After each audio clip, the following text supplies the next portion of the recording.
नाज़रीन, मंडी और इसके गिरदनवा में आज तूफ़ानी बारिशों ने ज़िंदगी का पहिया तकरीबन जाम कर दिया है। गुज़श्ता कई दिनों से जैसे ही आसमान पर बादल आते, इंतज़ामिया फ़ौरी तौर पर स्कूलों में छुट्टी का ऐलान कर दिया करती थी। बारिश हो या न हो, बस बादल नज़र आते ही एडवाइज़री जारी और स्कूल बंद। लेकिन आज मामला बिल्कुल मुख्तलिफ रहा। महकमा मौसमियात की जानिब से वाज़िया इतलात के बावजूद स्कूलों में छुट्टी का ऐलान नहीं किया गया, जिससे वालिदैन और तलबा में शदीद तशवीश पाई जा रही है।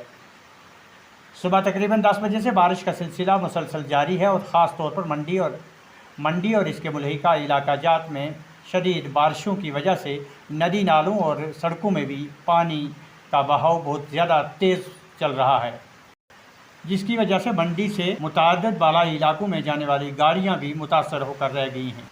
मंडी के आलापीर बाज़ार इलाके में 4 बड़े स्कूलों के सामने सड़क की हालत निहायत ख़राब हो चुकी है, जहां नाला सड़क पर बह रहा है, गाड़ियां पानी में फंसी हुई हैं और तलबा को आमद व रफ्त में शदीद दुश्वारी का सामना है।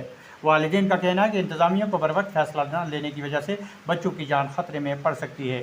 सवाल यह है कि जब पहले मामूली बादलों पर भी छुट्टी दी जाती थी, तो आज मौसमिया इंतबा के बावजूद ऐसा क्यों नहीं किया गया। ये है मंडी की ताज़ा सूरत हाल, जहाँ बारिश के साथ साथ इंतज़ामी फ़ैसलों पर भी सवालिया निशान खड़े हुए हैं।